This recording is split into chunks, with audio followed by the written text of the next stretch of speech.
ঢাকনাটা আমি খুলে নিলাম। এই দেখুন বন্ধুরা, সমস্ত কিছু মাখিয়ে বসিয়েছিলাম। এই দেখুন কি সুন্দর হয়েছে আর কি দারুণ একটা স্মেল বেরোচ্ছে, একেবারে ফুলে উঠেছে। দেখুন তো, এইভাবে আপনারাও ট্রাই করে দেখবেন, দেখতেও ভালো লাগে আর খেতে তো দুরন্ত লাগে।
নমস্কার বন্ধুরা, গঙ্গাসাগরের বনেদি রান্না ও পরিবেশ ইউটিউব চ্যানেলে আমি সবাইকে আমন্ত্রণ জানালাম। দেখুন বন্ধুরা, প্রচুর গরম তো পড়ে গেছে, এখন বৈশাখ মাস চলছে, প্রচুর গরম পড়েছে। সবাই সাবধানে থাকবেন এবং ভালো থাকার চেষ্টা করবেন। এখন চতুর্দিকে তো লু বইতে শুরু করেছে, মানে ভীষণ গরম এখন। তো এই সময় আমি একটা রেসিপি নিয়ে হাজির হয়ে গেছি, তোমাদের সাথে সবার সাথে শেয়ার করব। মাছ ধরাটা আমি শেয়ার করেছি, এখন রেসিপিটাও শেয়ার করব। তো আজ আমি কি রেসিপি করছি সেটা আগে সবাইকে দেখাবো এবং বলবো। এই দেখুন, আমার পুকুরের মৌরালা মাছ, বড় বড় মৌরালা মাছ কিছুটা আমি নিয়ে বসে গেছি, ভালো করে কেটে পরিষ্কার করে নিয়েছি। আর পুকুরেরই কিছু ছোট সাইজের চিংড়ি মাছ নিয়েছি। এই দেখুন, আমার পুকুরেরই চিংড়ি, পুকুরেরই মৌরালা মাছ, দুটোই আমার পুকুরের। আর দুই একটা বাগদা আছে, দুই একটা বড় চিংড়ি আছে, বেশি আছে ছোট চিংড়ি। এই দেখুন, চিংড়িগুলো আমি ভালো করে ছাড়িয়ে নিয়েছি আর মৌরালা মাছকে কেটে পরিষ্কার করে নিয়েছি। তো এই দুটো মাছ তো আমরা ভাপা করে খাই, আপনারাও ভাপা করে খান, তো খেতে তো ভীষণ ভালো লাগে। আজ আমি দু ধরনের মাছকে একসাথেই ভাপা করব, চিংড়ি মাছ আর মৌরালা মাছ একসাথে পাতা ভাপা করব। তো তো মাছটা আমি আপনাদের দেখিয়ে দিলাম, মশলাটাও দেখিয়ে দিচ্ছি। দুটো বড় সাইজের পেঁয়াজ আমি গ্রেট করে নিয়েছি একটা গ্রেটারে, 4টা কাঁচা লঙ্কা আমি চিড়ে নিয়েছি দেখুন, আর একটা বড় সাইজের টমেটো ছোট ছোট করে কেটে নিয়েছি। তো পেঁয়াজ, টমেটো, কাঁচা লঙ্কা এটা মাছের পরিমাণ অনুসারে আপনারা নেবেন।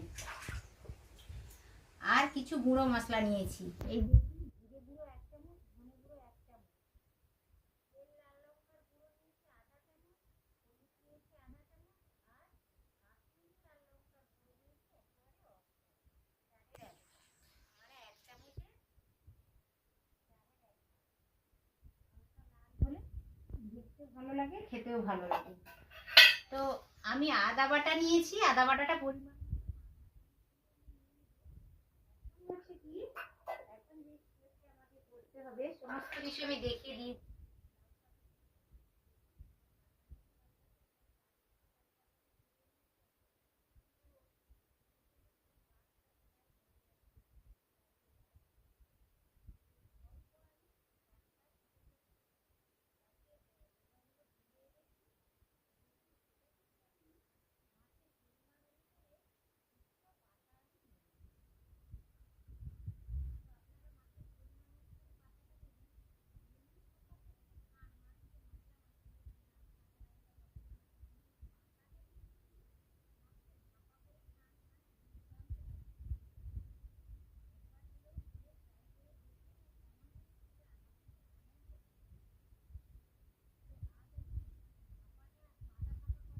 কয়েকটা পাতা এই যে ভেঙে নিচ্ছি দেখুন, এই পাতাটা খুব ছোট ছোট করে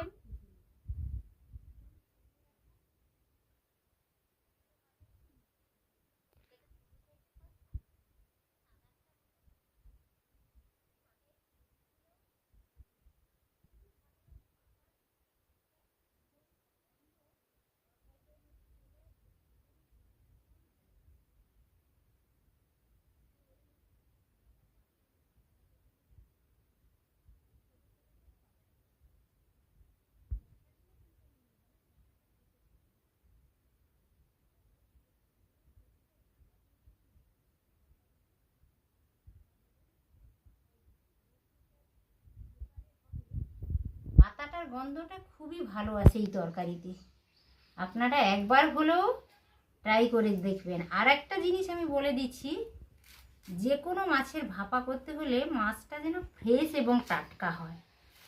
তো যাদের গ্রামে বাড়ি পুকুর রয়েছে তাদের তো পুকুর থেকে মাছটা ধরেই করলে খুবই ভালো হয়, আর যাদের শহরে বাড়ি তাদের যেহেতু পুকুর নেই, তো মাছটা বাজার থেকে কেনার সময় একেবারে ফ্রেশ টাটকা মাছটাই যদি ভাপা করা হয় তাহলে খেতে ভালো লাগে। এই দেখুন বন্ধুরা, একেবারে ছোট মিহি করে আমি কেটে নিয়েছি। এইভাবে আপনারাও কেটে নেবেন, একেবারে ছোট ছোট করে কেটে নেবেন, তাহলে মাছের সাথে ভেপারে পাতাটাও সিদ্ধ হয়ে যাবে, মাছটাও খেতে ভালো লাগে, আর পাতাটা খেতে তো দুরন্ত লাগে, আর পাতার একটা দারুণ স্মেল বেরোয় আর কি মাছের ভাপাতে, দুর্দান্ত লাগে।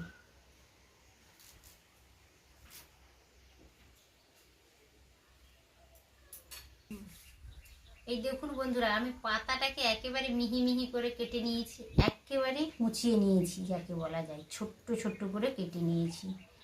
এবার যে জিনিসটা করতে হবে সেটা হচ্ছে মাছে লবণ হলুদ ভালো করে মাখিয়ে নেব। বন্ধুরা, মশলা মাখিয়েও আপনারা কড়াইতে নেড়ে নিতে পারেন, কিন্তু তাতে কি হয় বলুন দেখি, তাতে অনেকটা রিচ হয়ে যায়। কিন্তু যদি এইভাবে ভাপিয়ে নেওয়া যায়, এই তরকারিটা ভাপিয়ে যদি করা যায়, এটা খেলে শরীরের পক্ষেও কোনো ক্ষতি হয় না এবং খুবই উপকার রয়েছে। যেহেতু এটা ভেপারে হচ্ছে, ওই জন্য এটা শরীরের পক্ষেও ভীষণ ভালো। তো আমি পরিমাণ অনুসারে হলুদটা দিয়ে দিয়েছি, এবার আমি লবণটা দিয়ে দিচ্ছি, কিন্তু পরে আবার একবার বাটিটা মানে কৌটোটা ঢাকনা খুলে দেখে নেব, টেস্ট করে নেব লবণটা।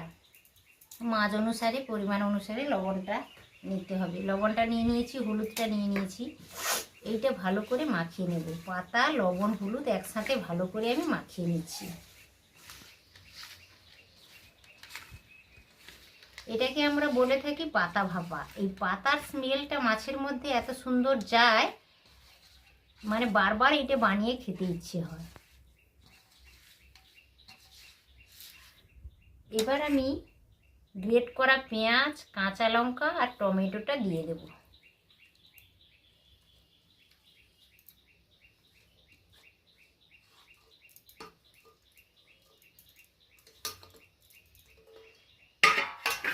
এবার যে জিনিসটা করতে হবে, সমস্ত গুঁড়ো মশলাগুলো এর সাথে দিয়ে দেবো আমি।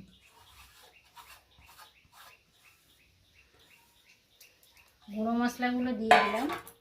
এবার পরিমাণ মতো আমি আদা বাটা দিয়ে দেবো। এই দেখুন আমি 1 চামচ আদা বাটা দিলাম। মাছের পরিমাণ অনুসারে আদা বাটাটা নেবেন। সর্বশেষ আমি দিচ্ছি সরিষা তেল। এই তরকারিটা সরষা তেলেই করলে খেতে ভালো লাগে। এবার সব উপকরণ আমি ভালো করে মাখিয়ে নেব।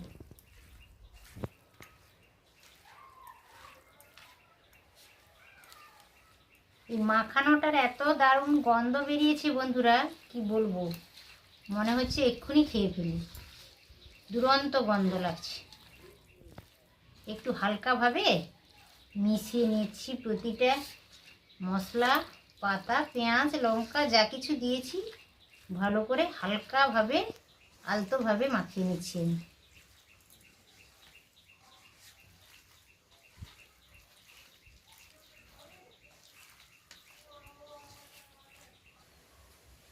এই দেখুন বন্ধুরা, আমি সমস্ত মশলা এবং সরষার তেল ছোট ছোট করে পাতা কেটে রেখেছিলাম, ভালো করে মাখিয়ে নিয়েছি। কি দারুণ দেখাচ্ছে বন্ধুরা, আর কত সুন্দর গন্ধ বেরোচ্ছে। এবার যে জিনিসটা করতে হবে, এই দেখুন আমি একটা টিফিন বক্স নিয়ে নিয়েছি। টিফিন বক্সটা খুলে নিলাম। এবার এইটাতে আমি সমস্ত কিছু মাছগুলো আস্তে আস্তে করে সাজিয়ে দেবো।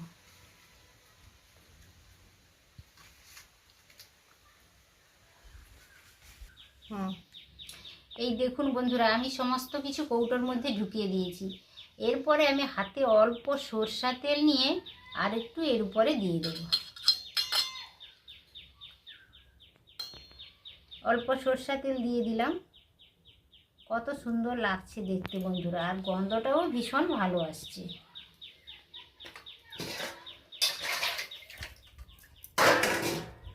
এরপর আমি 3-4টা কাঁচা লঙ্কা দিয়ে দেবো। এই দেখুন 4টা কাঁচা লঙ্কা নিয়েছি। কাঁচা লঙ্কা 4টা এর উপরেই দিয়ে দেবো। কাঁচা লঙ্কার গন্ধটা ভীষণ ভালো আসে, খেতে ও ভালো লাগে আর দেখতেও ভালো লাগে। তো সমস্ত কিছু আমার রেডি হয়ে গেছে। খুব অল্প সময় এটা করা যায়, ভেপারে হয়ে যায়, রান্নার ঝঞ্ঝাট নেই, কোনো কিছু নেই, খুবই তাড়াতাড়ি হয়ে যায় এবং খুবই খেতে ভালো লাগে। এবার আমি ঢাকনাটা চাপিয়ে দিলাম।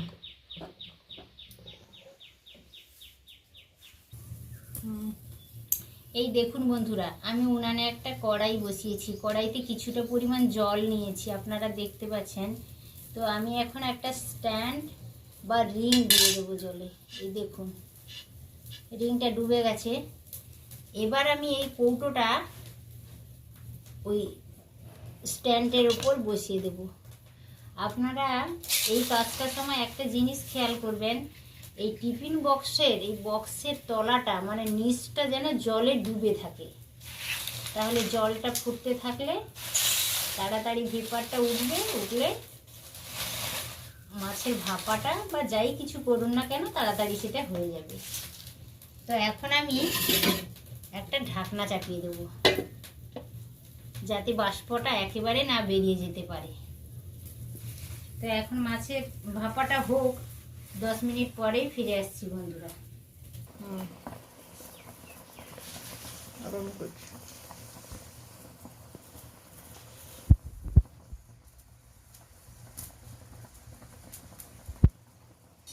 এই দেখুন বন্ধুরা, আমি এবার ঢাকনাটা খুলে দিচ্ছি। 10-12 মিনিট ভালো করে আমি জলটাকে ফুটিয়ে নিয়েছি। এই দেখুন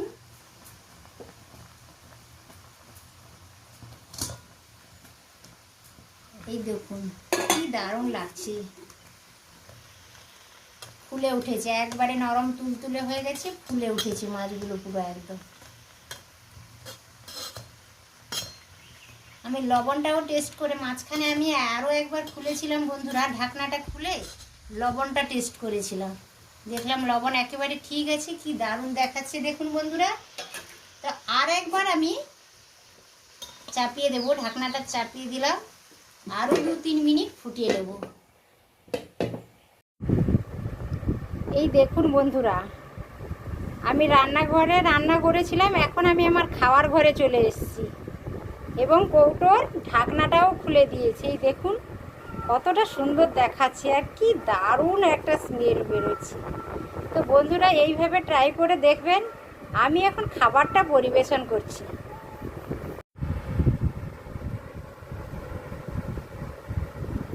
এই দেখুন আমি খাবারটা সার্ভ করেছি। খুব ভালো হয়েছে তো, তরকারিটা দারুণ হয়েছে। যদি আরেকবার এই রান্নাটা করো, দারুণ হয়েছে। ঠিক আছে, আবারও রান্না করব, কোনো চিন্তা নেই।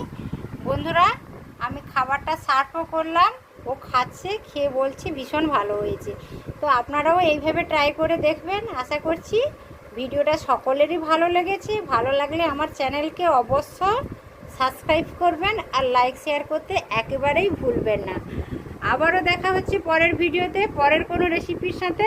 তত সময় আপনারা সুস্থ থাকুন, ভালো থাকুন। ভিডিওটা আজ আমি এখানেই এন্ড করলাম। নমস্কার বন্ধুরা, টাটা।